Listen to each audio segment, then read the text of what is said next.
Hello, everybody. My name is Jacob, and welcome to something a little bit different. I am joined here with my good buddy, Professor J, A pleasure as always. and I am not immediately following, but the next video in this rotation that you're going to see after this is the beginning of my Pokemon Scarlet Nuzlocke. Attempting another Nuzlocke after the Sapphire one completely fell flat on its face in terms of, not in terms of the videos, but in terms of me not 100% understanding Pokemon as much as I thought I did. Compared to you, Jay, who has quite a bit more experience in Pokemon than me. Yeah, I was alive when Pokemon was released, and not just alive. I think I was in fifth grade or something like that. So I've played every generation as it's released, and I've Nuzlocked every generation as well. Every game in every generation. So it's something I'm very familiar with. Compare that to me. My first Pokemon game was emulated on that like GBA for iOS app. I played Sapphire, and knew so little about the series that I used my Master Ball on a Sharpedo because I didn't understand what the I didn't understand. Man, that's brutal. Yeah, yeah. I got made fun of quite a bit for that. But so that's what this is. You are teaching me how to play Pokemon, or like I don't know exactly what you're gonna go into or what the basics you would give is. I basically leave the floor up to you, and then Okay. after you say what you have to say, I have a couple like. This is how I'm going to do the Nuzlocke for Scarlet specifically, because you can't just do a normal Nuzlocke.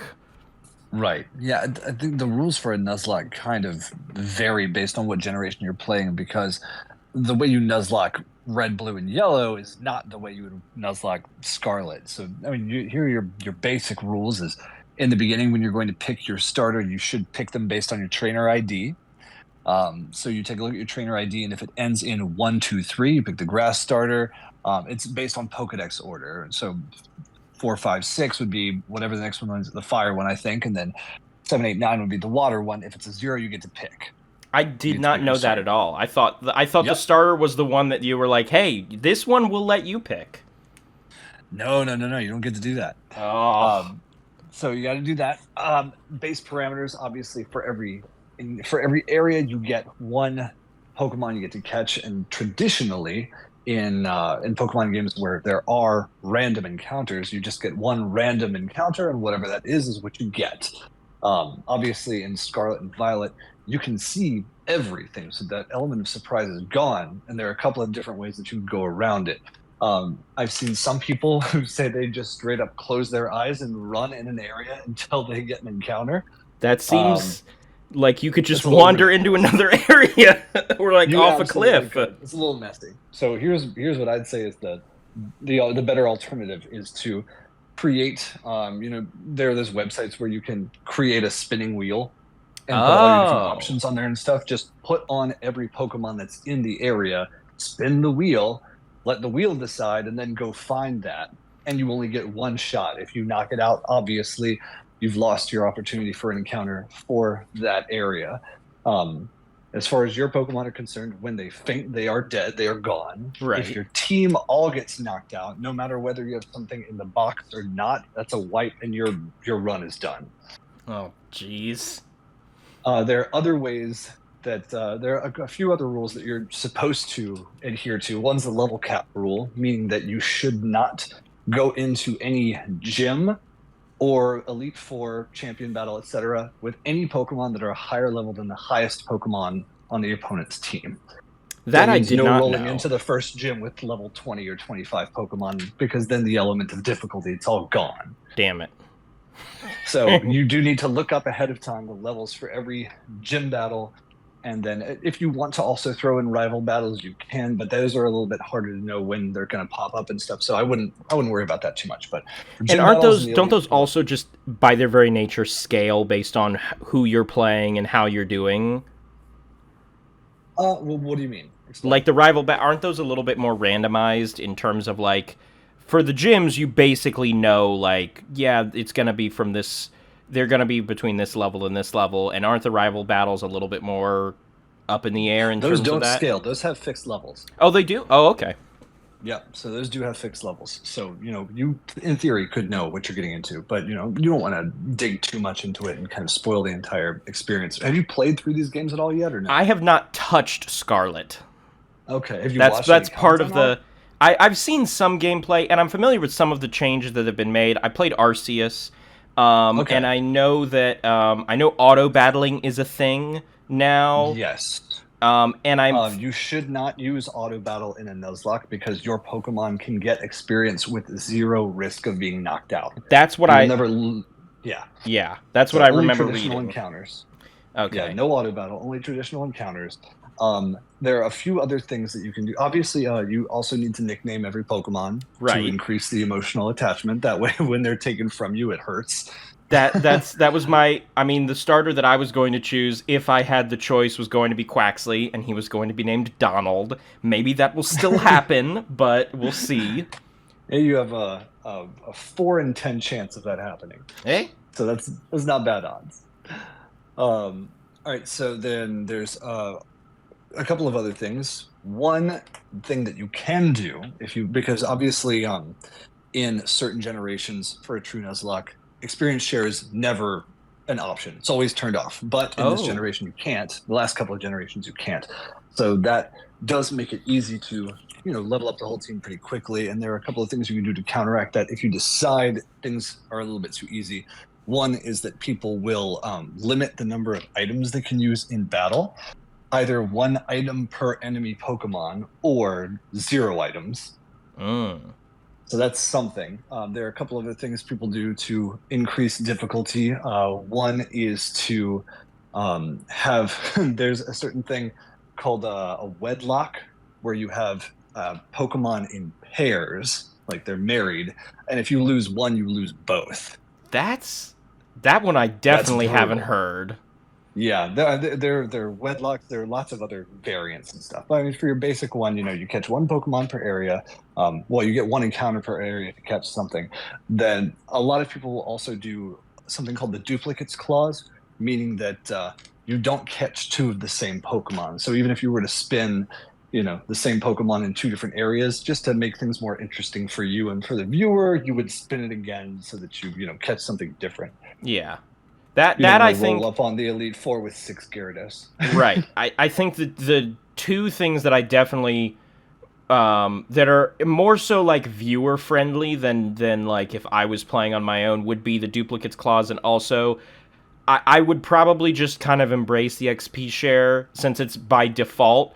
Mostly because I don't want to be like, cool, I'm going to record one video today because I have to spend 4 hours grinding outside of this to make Yeah, to level everyone up. right. I'm trying to think if there are anything. Obviously, like no cheating devices. I mean, I'm Let's playing on a see. Switch I mean, before I was emulating a GBA, but now I'm playing on my Switch, so I can't Right. do that. There Um, is no Game Shark for the Switch. and you can only use Pokemon that you've caught yourself. So no trading, no mystery gifts, none of that stuff. I don't even know how to. I know trading is a feature, obviously. I don't know how to trade in any Pokemon games, so that's fine. Okay. And then a lot of times what people do instead of releasing the Pokemon that they've lost is they'll put it in a separate box and they'll name that box like Graveyard or RIP or something like that. So at the That way, very end of the as you game, you just go, go you back through and see like, well, here's right. It gives everybody. you a tally as you're going, so you can see what your toll is. So that's kind of a fun thing Oh, I that you fully can do. But intend on doing, like I edited for you way back in the day, I fully intend on doing an in memoriam when the whole series is oh said yeah, and done. yeah, that was that was hilarious. So you'll definitely have to do that. But yeah, I think that pretty much covers it. There are lots of other optional rules that you can do to increase difficulty and stuff. But I mean, if you haven't completed one Nuzlocke yet, I would say that just sticking with the basics, one per area. Keep track of what you caught in which area, and something that you can do ahead of time is I write down every area and then kind of cross them off as I go to make sure I don't accidentally double dip. Gotcha. Um, and in terms of your encounters, there's one other thing that you can do, which is for a given area, you can tell yourself that you get one random encounter, or random with the wheel, obviously. But then you can also, and this is something that I do, is allow yourself one event Pokemon per area. Meaning, if you were to get to, I don't know, let's use the original Pokemon for example. If you get to the power plant, you have all these different electric types, but at the very end of the power plant, there's also Zapdos. So allowing yourself one random encounter and one event encounter allows you to at least have a chance at catching, your legendaries and your other special Pokemon like that. Right. Now, does that count for Scarlet and Violet? I know there's like they're like crystalline something or Oh, yeah. So there are raid battles that you can do to get special terrestrialized Pokemon, and then there are also terrestrialized Pokemon in the wild. oh, So okay. yeah, and you'll see them. They're glowing as they run around. So I would say for a Nuzlocke, no raid battles because that's not something you're getting yourself. That's something that you and like a team of other people are working towards catching, and it's like a whole different mechanic. And then Okay. if your Pokemon fainted at all in the raid, technically you'd have to release it. So Yeah. kind of like a weird thing. A lot of people, yeah, Nuzlocke kind of exists outside of any multiplayer facet. So Gotcha. don't do Okay. that. But if you see a Terra Pokemon in the wild and it's the one you spin on the wheel, then I would say that's fair game. Okay. Interesting. So my Yeah. my my only other question outside of Nuzlocke is so I'm looking up a list just to make sure. Mhm. I feel like every time I look at type charts, I feel like Right. I have a grasp on it, and then every other time I'm like, wait, hold on, this actually does this. Like I think you told me even like Mudkip is ground and water. So even Right. though water type takes double damage from electricity, the fact that he's a ground type nullifies that. Yes. Yeah. Anything that is immune, that trumps everything else. So, for Okay. example, Ghastly is ghost and poison type. Now, poison type does take damage from fighting type attacks. It takes half damage, but ghost takes no damage from fighting type attacks. So Ghastly takes no damage whatsoever. So if it has an immunity, the immunity is the only thing that matters. If it doesn't have an immunity, then you do need to weight those two types. If it's super effective against one, but not very effective against the other, it evens out. If it's super effective against both, it's not just double effective, it's 4 times effective. Oh And then you know about stab too, right? no, I don't know. So stab is same type attack bonus. So for example, if a Pikachu uses an electric move, it does 1.5 times damage automatically because Pikachu's electric type. As opposed to like a Pikachu just And used tackle or something. Okay. right, anything not electric. So if a grass type Pokemon used a grass type move on Swampert, it is double super effective and stab boosted. So it would be 1.5 times times two, which is 3 times 2, which is six. Six I'm times damage. I'm glad I asked you that because I was just sitting here like, well, it's of course the grass type uses a grass move. Why would there be a bonus? It's just a grass move. Like, Yeah, same type attack bonus. So oh yeah, my god. teaching moves to your Pokemon that are their type or types, if they're dual type, it's worth doing. It's not just good coverage, it's more damage. Wow. Okay. Yeah, I definitely didn't know that. Are there any? Because obviously, I don't need to look up what Pokemon is what type because it'll tell me that. That's part of the one of the new features is it'll tell me. Or no, they've always told you what type they are in the Pokedex and in your inventory, right? Right. But when you run up against something that you've not fought before, it's not going to tell you, and it's not going to tell you what's super effective and not very effective. Once you encountered a Pokemon once, after that, whenever you're picking an attack against that same Pokemon, it will tell you if the move is super effective, not very effective, or will have no effect. But it won't tell you things about being like double super effective or anything like that. You're meant to That infer that on your own. yeah, that I just gotta know. Um, Yeah. there's no to the best of your knowledge in Scarlet, was there any major changes in terms of well, now this type used to be half, now it's nullified, or anything like that, or did they keep There it pretty haven't much been the any same? there haven't been any type chart changes since Fairy was introduced. Around that same time, you had a lot of tweaks to Steel type because it just had too many resistances, but those same resistances have been in play now for several generations. So there's nothing that's changed in the last, I want to say like 3 generations, maybe even 4. It's been a while. They might change the individual type of a Pokemon or tweak that stuff, but I can obviously see that within the game.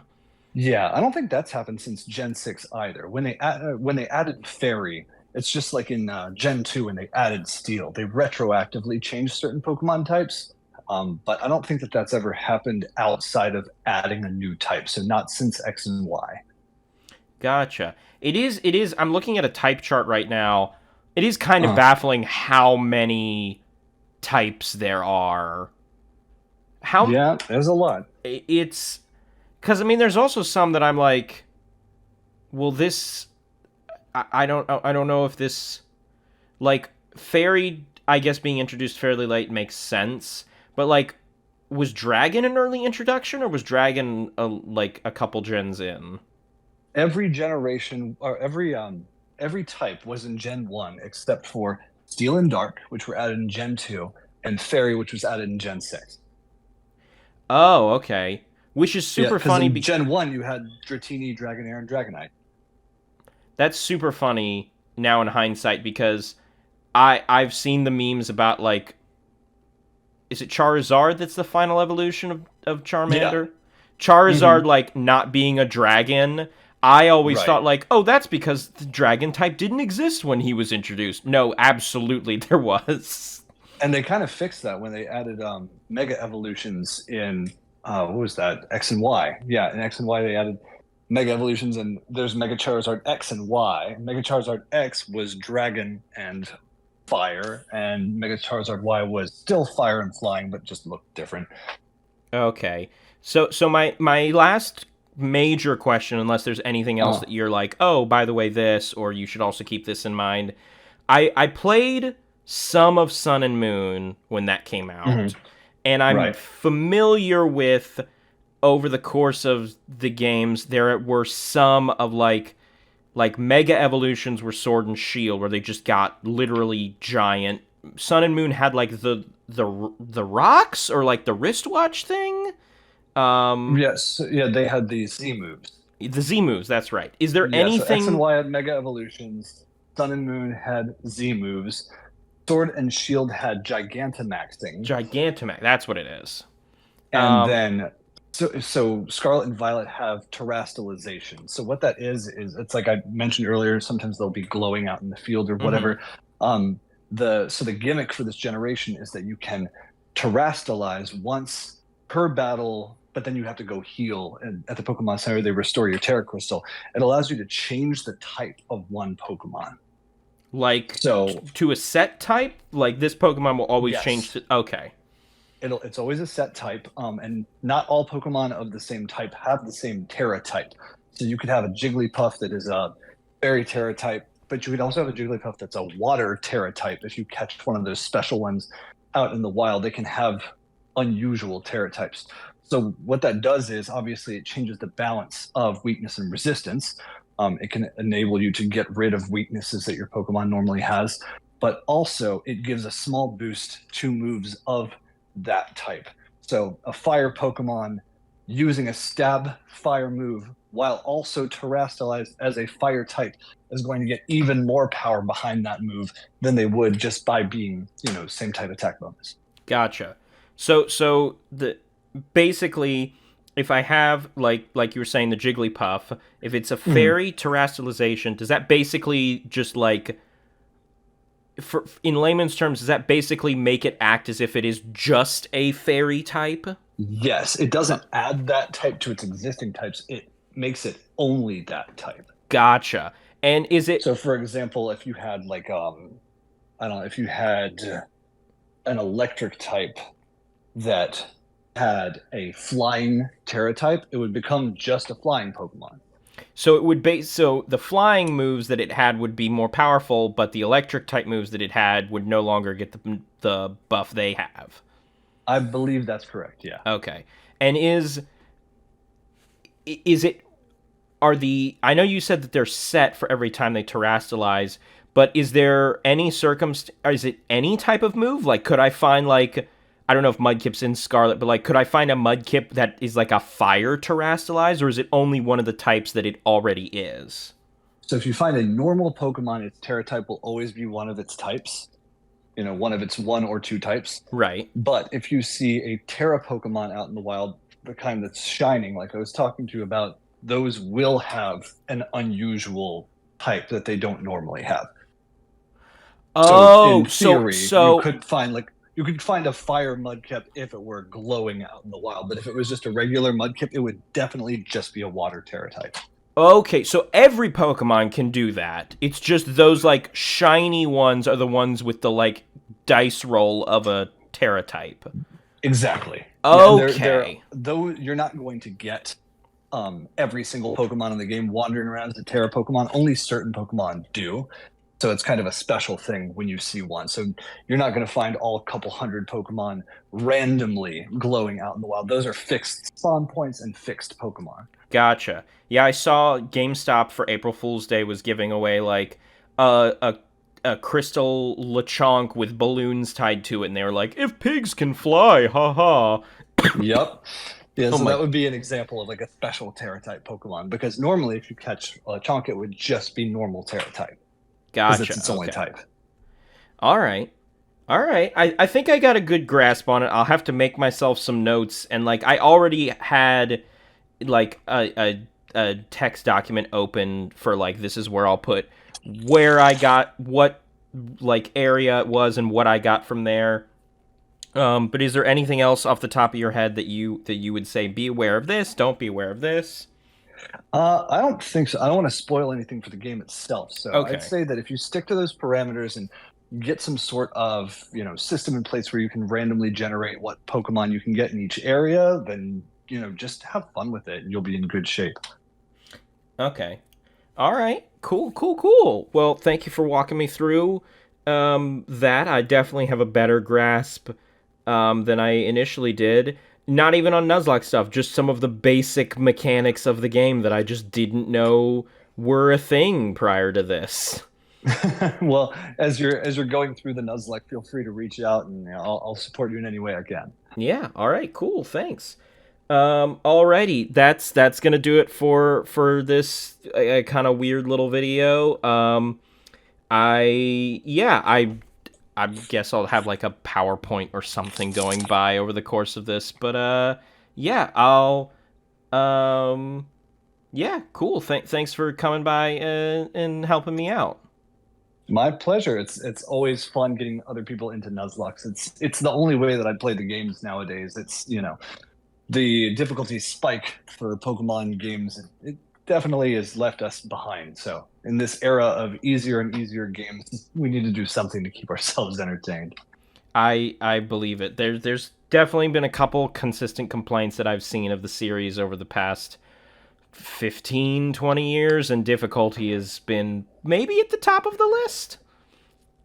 Yeah. So hopefully you'll find a new love for the series through this challenge. So I do have one last question for you. Yeah. I have not touched Scarlet yet. When was the last time you played Scarlet or Violet? I don't know which one you have. I beat both of them. I nuzlocked both of them after the games came out, but I probably finished them both within a month and a half, 2 months. So the last time you touched either of them, it's been a couple months. It's been a while, yeah. How was performance last time you touched one of them? So in while I was playing, we did get the first major update, and if I'm being honest, I didn't notice an improvement Oh, really, Jesus. not a considerable one anyway.